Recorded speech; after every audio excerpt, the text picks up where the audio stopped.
माध्यमिक शिक्षण संचालक डॉक्टर महेश पालकर यांनी बंदमध्ये सहभागी होणाऱ्या शिक्षकांचे 1 दिवसाचे वेतन कपात करण्याचा आदेश जारी केला असला तरी शिक्षकांनी आंदोलनाचा निर्धार कायम ठेवला आहे। राज्यभरात विविध शिक्षक संघटनांकडून शिक्षण विभागाच्या कार्यालयांवर निवेदन देण्यात येणार असल्याचे शिक्षक सेनेचे कार्याध्यक्ष जालिंदर सरोदे यांनी सांगितले। शिक्षकांच्या मते संच मान्यता धोरणामुळे राज्यातील हजारो शाळांमध्ये केवळ 1 किंवा 2च शिक्षक नियुक्त होतील, ज्यामुळे विद्यार्थ्यांचे मोठे शैक्षणिक नुकसान होईल। प्राथमिक शिक्षक संघाचे संभाजीराव थोरात यांनी सांगितले की सध्याच्या निकषानुसार शाळांमध्ये अध्यापन व्यवस्था कोलमडण्याची शक्यता आहे। दरम्यान शिक्षण मंत्री दादा भुसे यांनी सांगितले की आता वर्षातून 2दा टीईटी परीक्षा घेण्याची सुविधा उपलब्ध करून दिली आहे। तसेच संच मान्यता प्रक्रियेवर शासनाने तात्पुरती स्थगिती दिली आहे। शिक्षकांकडून विधायक सूचना आल्यास शासन त्यावर नक्की विचार करेल। राज्यातील सुमारे 80,000 शाळांमध्ये या बंदचा प्रभाव दिसून येत असून अनेक ठिकाणी शाळा बंद ठेवण्यात आल्या आहेत। या आंदोलनामुळे शिक्षण विभाग आणि शिक्षक संघटनांमधील तणाव आणखी वाढण्याची शक्यता आहे। आज अकोला जिल्हा समन्वय समितीच्या विद्यमानं संपूर्ण जिल्ह्यामधील मराठी शाळा खळेकोट बंद आहेत। बंदचं कारण असं आहे की शासनाने जो मध्यंतरी 14 मार्चचा GR काढला 2024चा, यानुसार शिक्षण क्षेत्रामधील संच मान्यतेवर आधारित हे विद्यार्थी संख्येवर आधारित शिक्षक आणि मुख्याध्यापक असा जो नियम होता, यामध्ये अनेक प्रकारच्या सुधारणा करून मोठ्या प्रमाणावर विद्यार्थी संख्या असलेल्या शाळाच आता यानंतर टिकणार आहेत। कारण त्यांनी 150 विद्यार्थ्यावर एक मुख्याध्यापक असा प्रकारचा हा संच मान्यतेमध्ये टाकलेला आहे। नंतर विद्यार्थी सुद्धा प्रत्येक वर्गामध्ये विद्यार्थी संख्या सुद्धा जास्त लागणार आहे पहिल्यापेक्षा।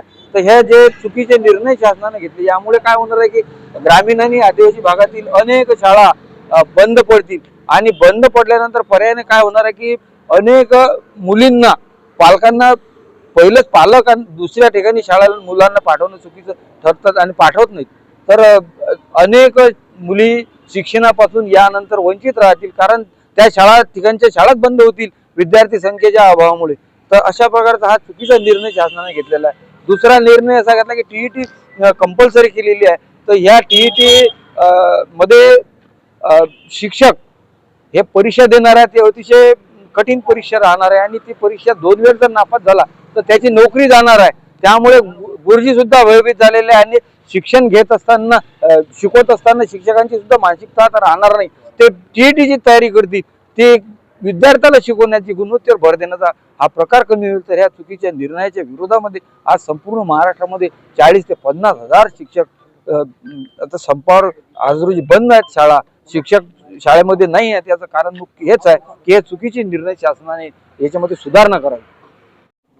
आज आमच्या अनेक प्रलंबित मागण्यांसाठी 5 डिसेंबर 2025 रोजी संपूर्ण अकोला जिल्ह्यात बंदचं कडकडीत आवाहन आम्ही केलं आणि त्यानुसार आम्हाला उत्स्फूर्त असा प्रतिसाद या ठिकाणी मिळाला। आमच्या अनेक प्रलंबित मागण्यांपैकी आता नुकताच जो 15 मार्च 2024 रोजी शासनाने संच मान्यतेचा जो GR काढलेला आहे, त्यानुसार अनेक खेड्यापाड्यातील वाड्यातील ज्या शाळा आहेत त्या शाळा बंद पडणार आहेत आणि तेथील अनेक ज्या मुली आहेत त्या मुली शिक्षणापासून वंचित राहतील अशी भीती सर्व शिक्षकांमध्ये निर्माण झालेली आहे। अनेक 15-15 किलोमीटरपर्यंत ह्या मुली त्या ठिकाणी जाऊ शकणार नाहीत, त्यामुळे पालकसुद्धा भीतीने त्या ठिकाणी शिकायला पाठवणार नाहीत। त्यामुळे हा संच मान्यतेचा निर्णय शासनाने मागे घेण्यात यावा। त्याचबरोबर आज अकोल्यामध्ये पाहिलं तर कडकडीत बंद आहे। आम्हाला इंग्रजी शाळेच्या लोकांनी सुद्धा या ठिकाणी उत्स्फूर्त प्रतिसाद दिलेला आहे। कारण इंग्रजी शाळांचे जे 25% RTEचे जे पैसे आहेत ते शासनाने अजूनपर्यंत थकीत आहेत। त्यामुळे इंग्रजी शाळांचा सुद्धा रोष या शासनावर आहे।